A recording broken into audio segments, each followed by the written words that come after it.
Hello नन्हे फरिश्तों, कैसे हो बेटे? आज हम करेंगे solved multiple choice questions of lesson 2 and 3।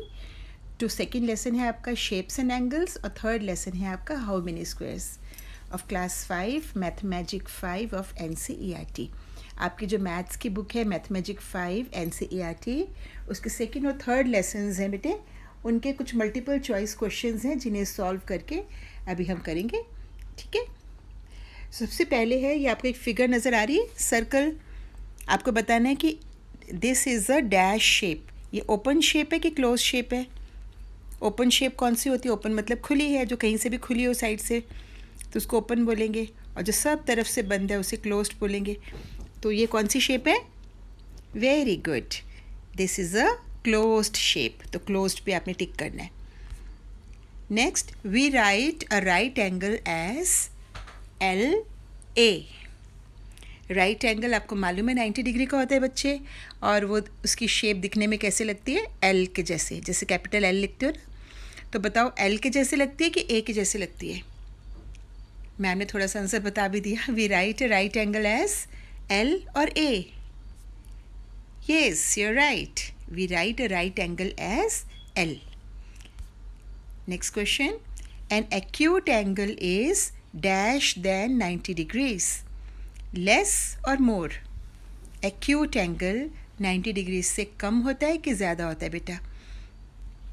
जो L के जैसा 90 डिग्री होता है ना बेटा, राइट एंगल, उसको जब उससे कम खुला होता है वो एक्यूट एंगल होता है कि ज़्यादा खुला होता है वो एक्यूट एंगल होता है? 90 डिग्री से कम कि ज़्यादा? Very good, an acute angle is less than 90 degrees. Shabash. Next, an obtuse angle is dash than 90 degrees. Less or more? हमने अभी पढ़ा कि जो acute है वो 90 डिग्री से कम है, जो L से कम खुला होता है।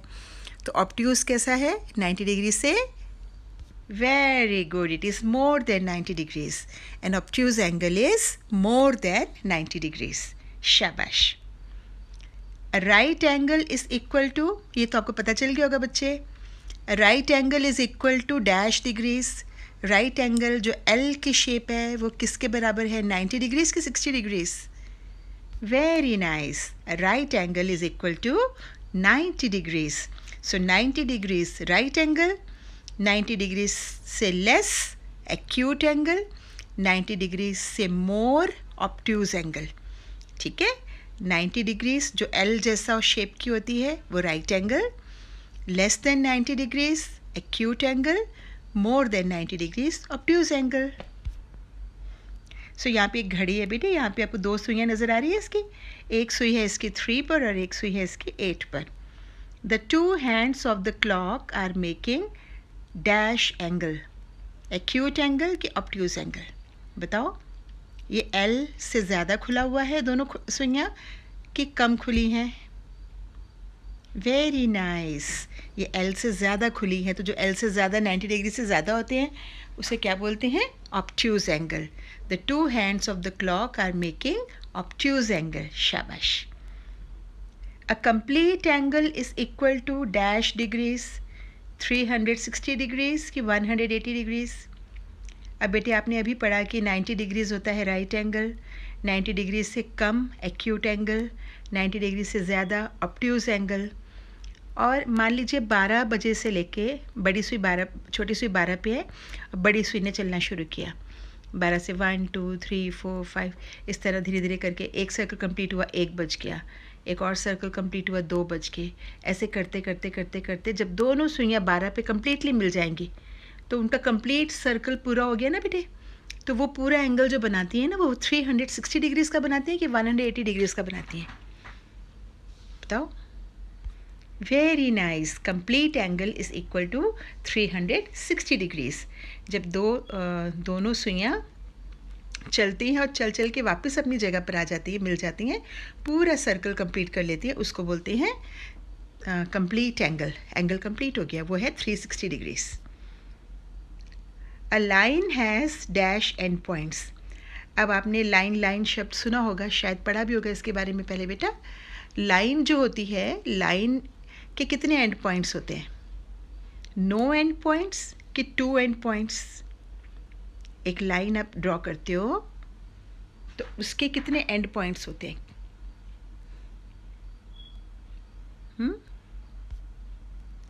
अ line has no end points.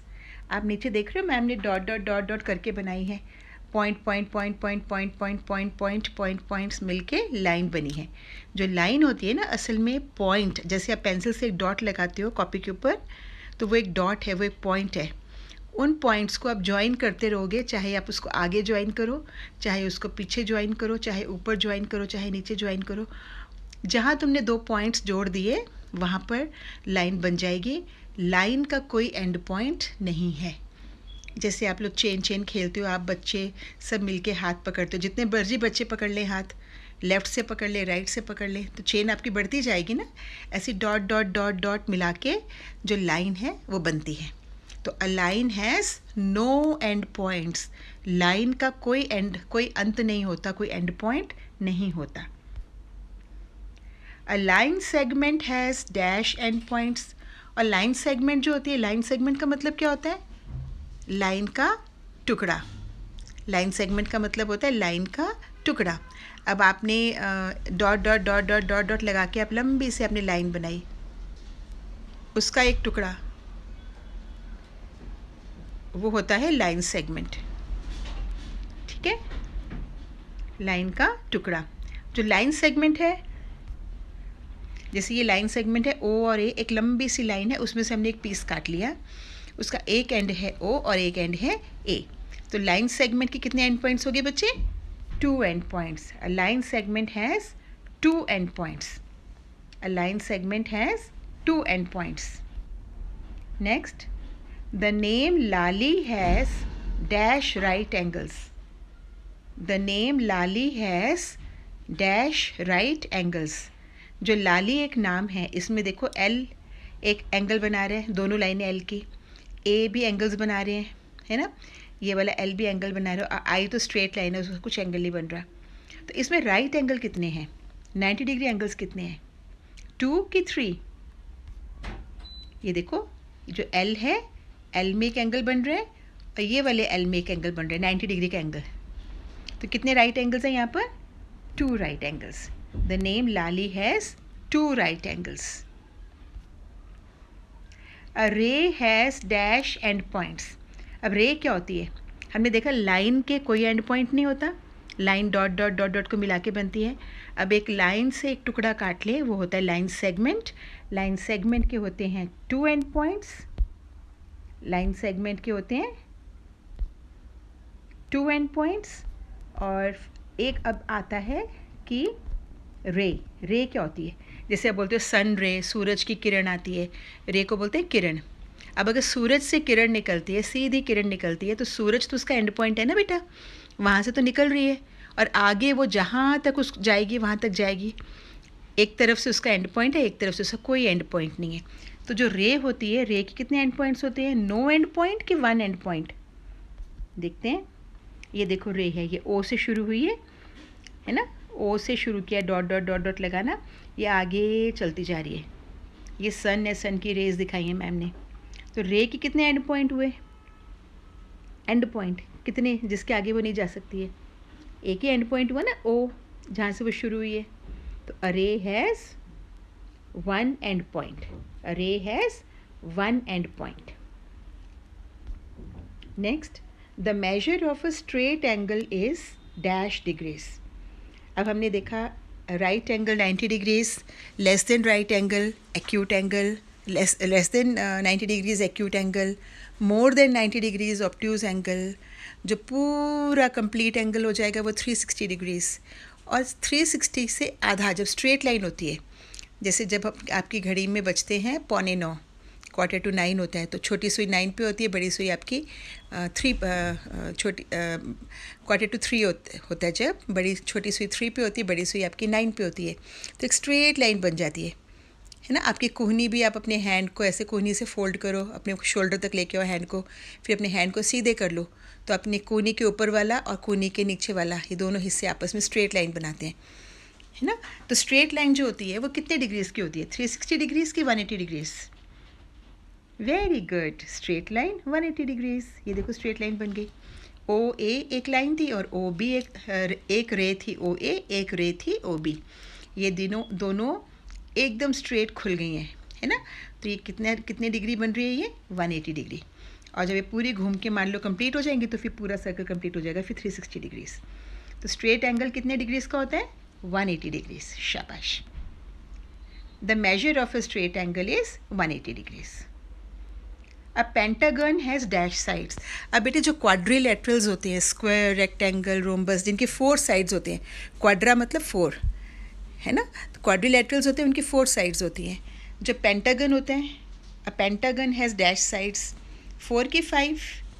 Very good. A pentagon has 5 sides. और हेक्सागन की कितनी साइड्स होती है? शाबाश, 6 साइड्स. और एक सेप्टागन या हेप्टागन भी बोलते हैं इसको. सेप्टागन भी बोलते हैं, हेप्टागन भी बोलते हैं. इनकी कितनी साइड्स होती हैं बच्चे? 7 की 8. 7 साइड्स. शाबाश, 7 साइड्स. और एन ऑक्टागन की कितनी साइड्स होती हैं? 7 की 8. आपने ऑक्टोपस का नाम सुना ना. ऑक्टोपस की कितनी बाजू होती है? 8 बाजू होती है ना. तो ऑक्टोपस को इसलिए octa means 8. An octagon has how many sides? 8 sides. An octagon has 8 sides. The area of a square of side 2 centimeter is 4 square centimeter कि 2 square centimeter. अब ये आप सोचो, एक स्क्वायर है. आपने अगर ध्यान से वीडियोस देखे होंगे तो आपने उनमें देखा होगा, वहाँ पे भी ये क्वेश्चन आया था. The area of a square of side 2 centimetre. एक स्क्वायर है आपके पास, उसकी एक साइड 2 सेंटीमीटर है. ठीक है, उसकी एक साइड 2 सेंटीमीटर है. स्क्वायर की सारी साइड्स बराबर होती हैं, तो 2 सेंटीमीटर का आपका एक स्क्वायर है. आपने इसका एरिया निकालना है. एरिया मतलब उसके अंदर कितने 1 स्क्वायर सेंटीमीटर के बॉक्सेस आते हैं. तो कितने 1 स्क्वायर सेंटीमीटर के बॉक्सेस आए अंदर? 1 2 3 4. तो एरिया कितना हो गया? 4 स्क्वायर सेंटीमीटर.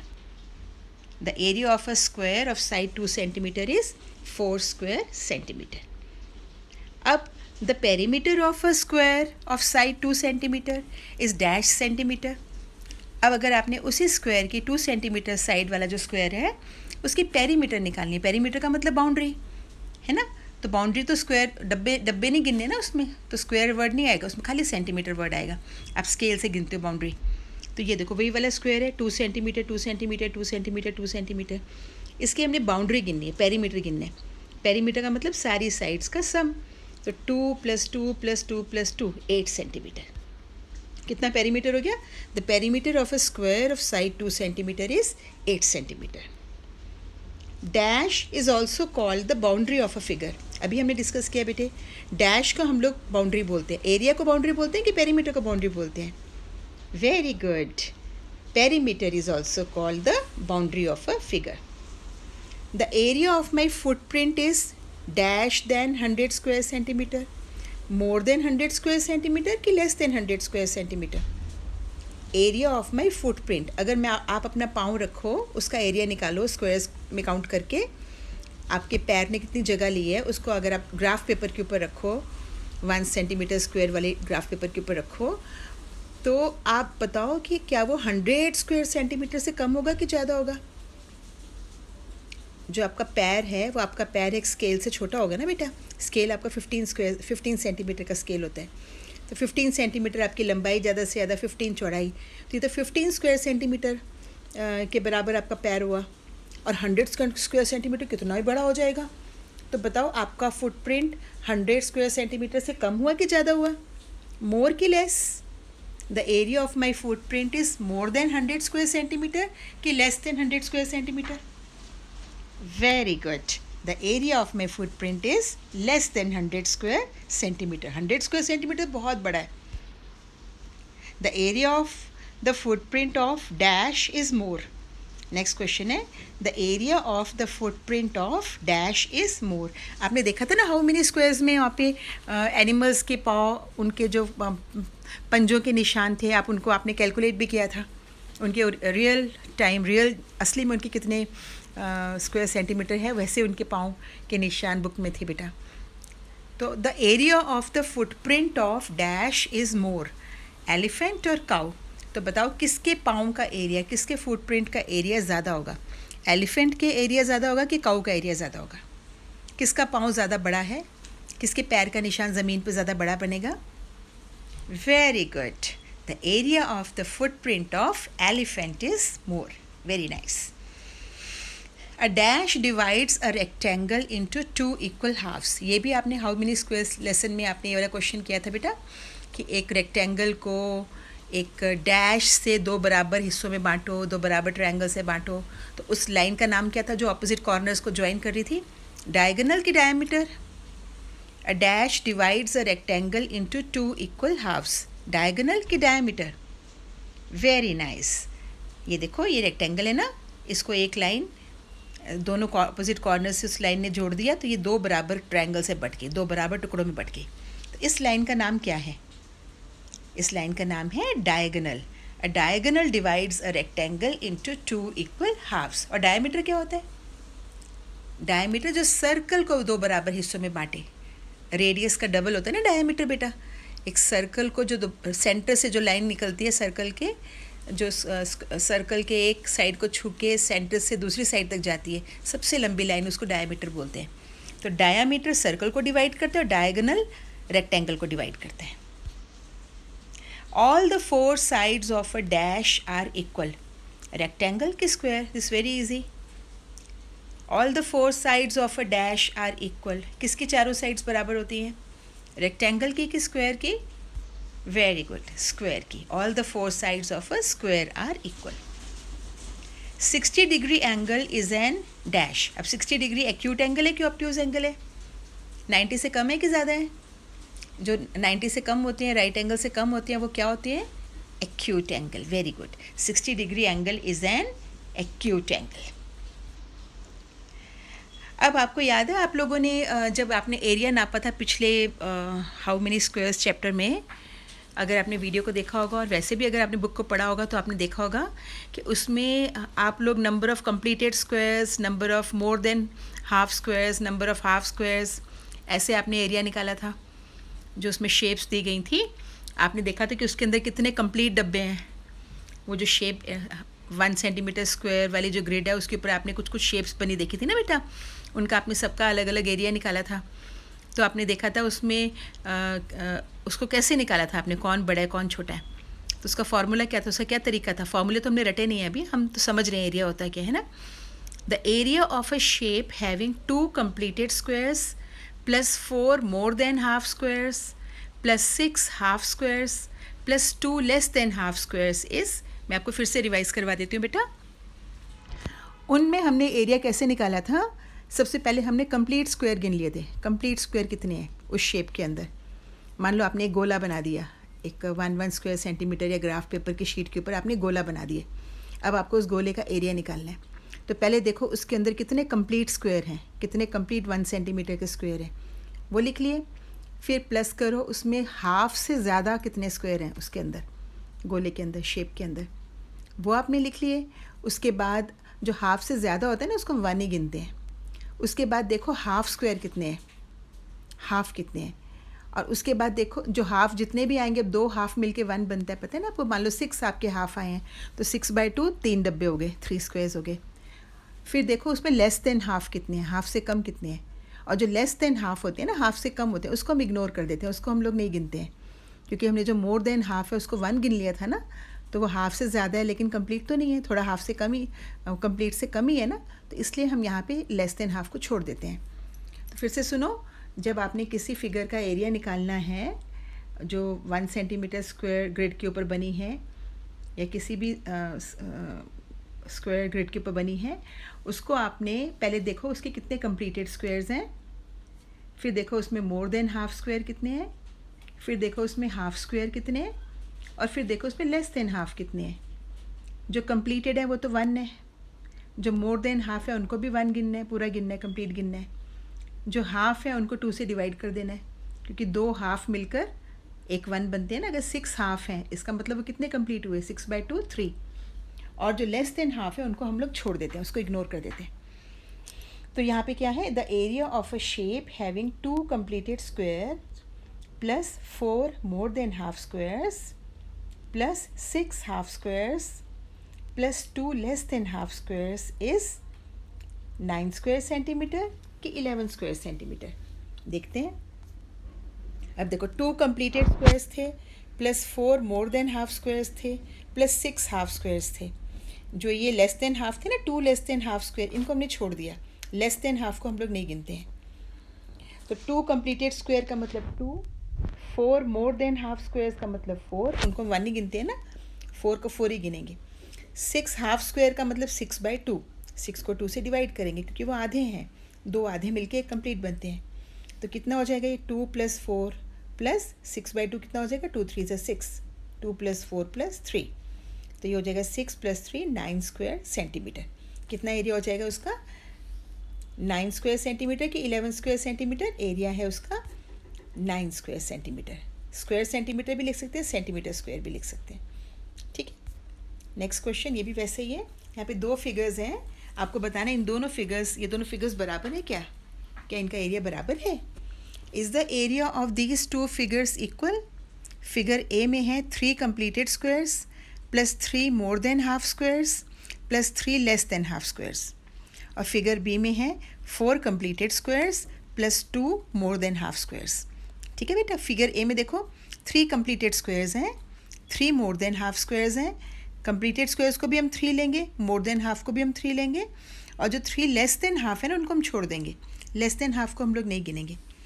और फिगर बी में है 4 कंप्लीटेड और 2 मोर देन हाफ. देखते हैं दोनों का एरिया बराबर है. अगर बराबर होगा तो येस, नहीं होगा तो नो. फिगर ए में है 3 completed squares. Area of figure A is equal to 3 completed squares plus 3 completed squares, 3 more than half squares हैं, plus 3 less than half squares. तो कंप्लीटेड स्क्वायर्स 3 और मोर देन हाफ स्क्वायर्स भी 3, और less than half को हम गिनेंगे नहीं तो ये हो जाएगा 6 स्क्वायर सेंटीमीटर. और एरिया ऑफ फिगर बी कितना हो जाएगा 4 कंप्लीटेड स्क्वायर्स प्लस 2 मोर देन हाफ स्क्वायर्स. कितना हो जाएगा ये 4 + 2 6 स्क्वायर सेंटीमीटर. दोनों 6 6 हो गए ना बेटे. Therefore area of figure A and B are equal.